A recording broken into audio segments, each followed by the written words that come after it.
Olá, tudo bem? Meu nome é Renato Ferreira Leitão Azevedo, eu sou professor pela FIPECAF, mestre e bacharel em contabilidade pela USP, e aqui pela Universidade de Illinois Urbana-Champaign eu sou doutorando em psicologia educacional. Eu queria primeiramente agradecer o seu tempo, atenção e iniciativa em realizar essa disciplina pelo Coursera, a plataforma que é extremamente inovadora, rompe barreiras temporais, geográficas e econômicas.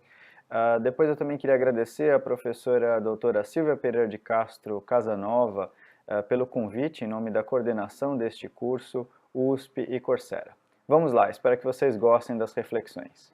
Durante esse curso, você foi exposto ou exposta a várias comparações com o mundo da aviação, analogia de voo, seus instrumentos, a contabilidade também possuindo vários artefatos e instrumentos para tomada de decisão neste ambiente. Aqui, uma carta de voo, né? Um ambiente aí representado com vários pontos geográficos. Eu vou fazer também um convite. Imagine o piloto desta aeronave, Lucas, fazendo então a sua trajetória de vida e carreira, pilotando um determinado traçado nesse ambiente. E aqui então nós vamos chamar essa rota de voo em duas perspectivas. Uma delas, a perspectiva pessoal, né, a trajetória de carreira, um plano que cada um traça dentro do seu ambiente.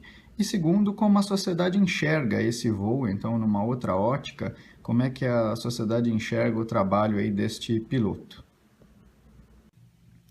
Como um plano de voo, eu gostaria de compartilhar um pouquinho sobre o interesse em pesquisar estereótipos como uma forma de pensar então esses desafios ligados à profissão de contabilidade.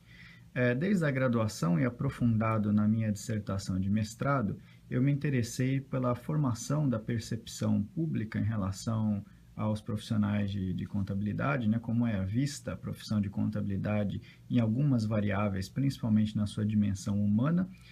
Mas antes de entrar nesse tema, eu queria justificar um pouquinho, né, o porquê estudar estereótipos e por que eu acho que esse tema nos ajuda, então, a pensar algumas questões.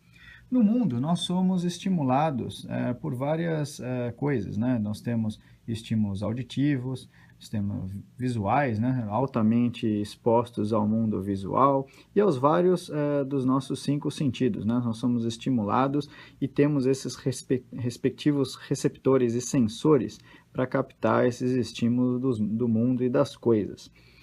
Antes de formarmos percepções, esses receptores possuem um filtro, né? Filtro esse também dos estereótipos, dessa interação entre as coisas que nós sabemos, memória de longo prazo, conhecimento, a sua interação com a memória de trabalho, working memory, como é que nós retrabalhamos essas informações, percebemos o mundo, né? Alocando então atenção nesse processo cognitivo, para posteriormente interpretar os vários fenômenos do mundo, tomar decisões, selecionar respostas, executar e ter essa interação com o feedback, né? É um processo dinâmico cognitivo.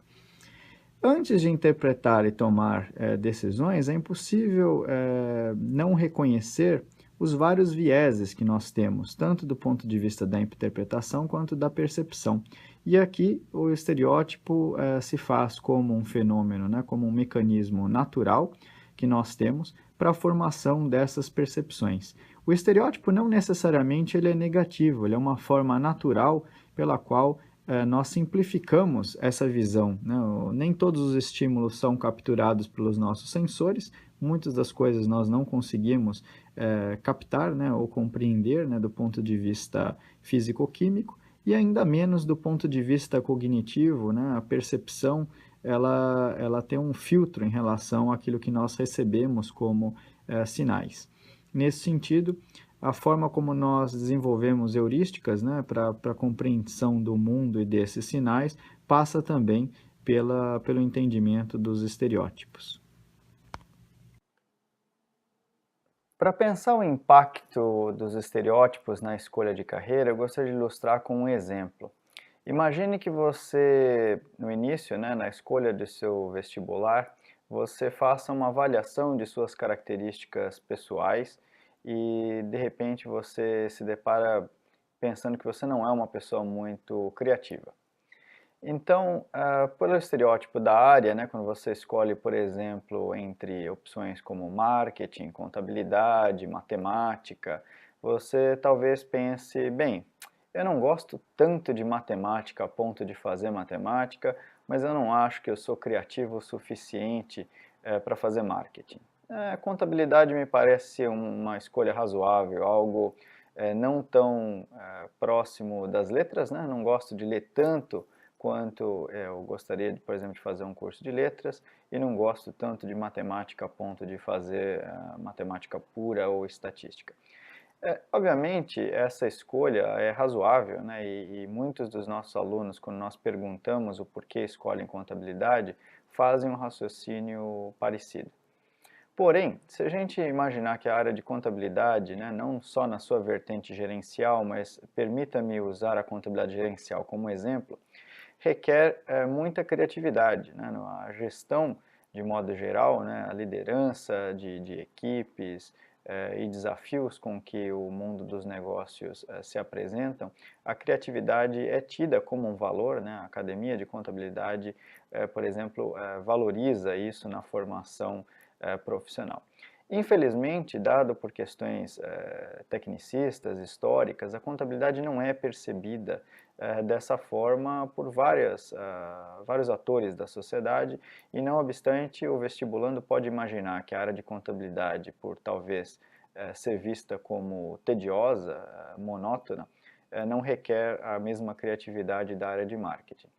Faço a ilustração, né, de marketing e contabilidade. Quando a gente olha fenômenos, por exemplo, como formação de preço e custo, gostaria de convencê-los de que são duas faces de uma mesma moeda, né? O que o marketing trata na formação de preço, a contabilidade ilustra por muitas vezes na sua relação com o custo. Custo e preço são dois conceitos muito íntimos e que a contabilidade se aproxima demasiado da área de marketing. Nós deveríamos ter essa formação e, por conseguinte, a criatividade. É um fator com que temos que fomentar nos nossos currículos. Por que eu chamo a comparação, né? É engraçado porque é o mesmo conceito, tanto do ponto de vista do estereótipo positivo quanto do estereótipo negativo, né? O marketing ser visto positivamente como uma área que atrai pessoas criativas. Alguns autores, dentro de um conceito chamado de Stereotype Threat Theory, né? De teoria das ameaças dos estereótipos, vão dizer que os estereótipos reforçam reforçam essa característica. Se eu, como aluno, acho que sou criativo, então busco uma área que valoriza essa criatividade e, por obstante, rejeito a área de contabilidade por achar que essa área não necessita, né? Erroneamente faço esse julgamento de que a área não necessita de contabilidade. Alguns autores, então, em algumas pesquisas apontam que você pode, então, reforçar cria-se então uma profecia autorrealizável, né? A área então carece de pessoas criativas porque ela não é vista como uma área que valoriza a criatividade. Não gostaria que vocês fizessem o pensamento da criatividade como por muitas vezes a mídia coloca, né? Criatividade para o lado antiético, né? Criatividade usada para o mal, nesse sentido. Contabilidade criativa, são alguns termos na caixa 2 que infelizmente trazem esse trade-off entre ética e criatividade. Existem trabalhos, por exemplo, Carnegie e Napier citado na minha dissertação de mestrado, que falam que historicamente a contabilidade infelizmente parece não conseguir conciliar esses dois valores, ética e criatividade. Quando a área parece ser percebida como uma área criativa, ela infelizmente carece de ser vista como correta do ponto de vista ético-moral, e então alguns autores falam que gostaríamos que voltássemos à década de 80, quando o contador era percebido como alguém extremamente chato, não empreendedor, mas pelo menos honesto. Essa provocação fica no ar, gostaria que vocês fizessem essa reflexão entre ética e contabilidade, mas eu imagino que é possível se trabalhar dimensões da criatividade sem detrimento dos valores éticos. E gostaria de fazer essa reflexão como um dos desafios que a nossa área apresenta. Como equacionar que a área seja vista como empreendedora e criativa sem detrimento da base moral, né, e ética que nós vamos falar como muito importante, né, como essencial da nossa área.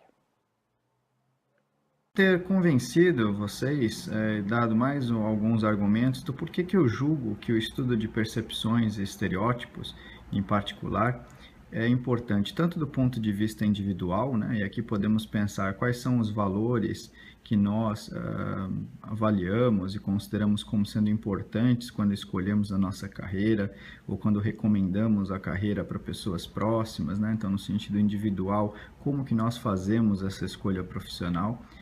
Bem como no sentido mais amplo da sociedade, o que nós agregamos como valor, né, como profissionais, e como a sociedade nos reconhece e respeita.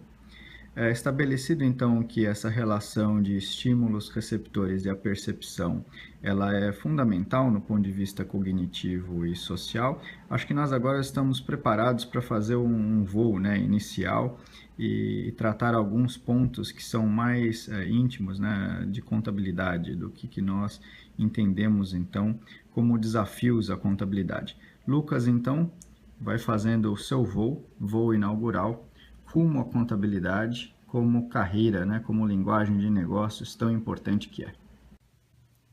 Fundamentos e linguagem de negócios, contabilidade, The Blue Side Up. Se pensarmos em linguagem, o que a palavra contabilidade nos faz refletir, a junção das palavras habilidade e contar, conte-habilidade. Aqui uma singela homenagem ao professor Dr. Masayuki Nakagawa, a pessoa com que me fez refletir primeiramente sobre essa dimensão. Curioso, sempre buscava qual a razão de ser da contabilidade, por que ela sobrevive ao longo de tanto tempo. Pause agora este vídeo, não trapaceie, e tente responder esta mesma pergunta. O porquê é que a contabilidade existe? Para que serve? O que é contabilidade? Eu aqui fiz várias perguntas que tangenciam o mesmo ponto, mas o importante é você pensar, contar. O que a palavra contar pode me revelar acerca de para que serve a contabilidade? Faça esse exercício rápido.